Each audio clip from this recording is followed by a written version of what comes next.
We are continuing our celebration of America 250 and all the people who literally and figuratively built this country.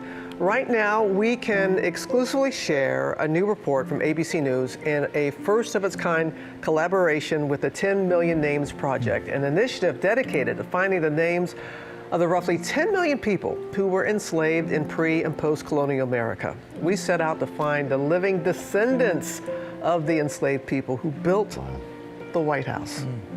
Over nearly 2 years, the talented team at American Ancestors combed through hundreds of records across several states to make this happen, and it's a reveal one family never expected. Every year, millions of people from around the world visit our nation's capital. But there's a hidden history here, especially on Pennsylvania Avenue. I wake up every morning in a house that was built by slaves. Mrs. Obama exposed a fact that's often overlooked, that enslaved people's unpaid labor helped build the White House.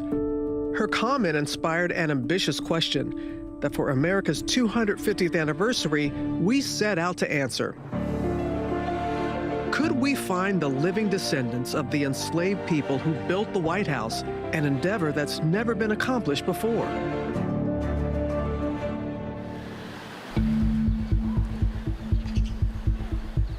The genealogists at American Ancestors in Boston combed through hundreds of records across several states before finding Ashley Swain, a potential living descendant. Hi, Ashley?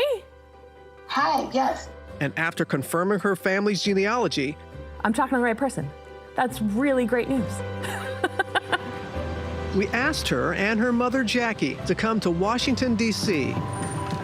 so we could reveal our incredible discovery. Hi, how you doing? Hi, Ashley. Lindsay and her fabulous team, they have uncovered some incredible information about one of your ancestors that is truly first of its kind. And so before we get to that, just hearing that, what's going through your mind? I just said, oh, wow. Right? Yeah, I think for me, it's just excitement, nervousness, you know, all the things. It's just like, how did I get here? Lindsay, the table is yours. So I'm gonna just share with you, if we all can just pass these down. What we want to do is make connections between each individual. So you'll see Ashley, you're on the bottom here, and then Jackie, your grandfather, Ashley, and your father, Robert Smith. This generation, James Peter Smith and Beatrice Marie Hicks. This is your first great-grandparents.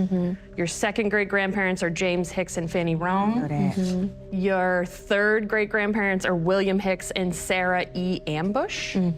They're from Washington, D.C. And then your fourth great-grandfather and grandmother are Calvert Ambush and Patsy Cried. At the top, we see Calvert Ambush. Can you please tell us the significance of this gentleman in American history? Your fourth great-grandfather, Calvert Ambush, was one of the enslaved men who built the White House. One of the most iconic landmarks in America. Really? Oh, my goodness. Yes, ma'am. Oh, my goodness. Your great-great-great-grandfather helped build The White House. the White House. Wow. And a little teary-eyed.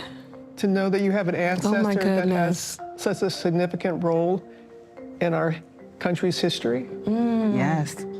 Is this a first for a genealogical organization to be able to link a living descendant to an enslaved individual like this who worked on the White House? Yes, this is the first time we've been able to make the connection. It's incredible that the two of you are sitting here with me. I've been looking for you for 2 years. Vince, I want to bring you in on the conversation here. Yeah. Just give us the historical context. We know the original White House begun construction in 1792, but then, after the White House was burned in 1814, in 1829, President Andrew Jackson had the North Portico built. And that's where we find Calvert Ambush employed. Oh, my goodness. Calvert Ambush, a name reclaimed, an ancestral family connection, restored. We chose the Octagon Museum as the location for the reveal because of its connection to their ancestor story. Professor Vince Brown took us to the basement where the original slave quarters from the 1800s are still intact. Calvert Ambush's story doesn't end with slavery. He was freed. He was emancipated by another former slave named John Freeman, who was his uncle. And John Freeman lived in this house when James Madison was president, in this basement. The bill of sale and deed of trust records show that John Freeman took out a loan for $620 to buy his nephew's freedom. And that was a lot of money. That was a lot of money. So when you talk about family, taking care of family, That's it. people struggling, right, to better their condition, this is that story. Oh, wow. Now, after discovering how their ancestor contributed to its construction, Ashley and Jackie are seeing the White House and its grand north portico for the first time. It feels unreal. It feels unreal. I think just even looking at it and understanding more of the history behind it. I feel it right now. I got the chills. I won't walk past it again either without stopping here thinking about him. It was a years-long journey to be able to make this connection for Ashley and her family. We were even able to show Ashley and her mom the physical document that helped piece this all together, and that is just the beginning of an incredible moment. I love their reaction. Oh, I mean, how would you react if someone told you something like that? And they had no idea why they were coming to D.C. And Ashley almost didn't take the woman's call because it was kind of like a cold call. You know, you're thinking, like, what? There's so much more to this. And American Story, The Hands That Built the White House, is streaming Monday night on ABC News Live and then on Disney Plus and Hulu. There's so much more to the story. Great story. We'll be right back.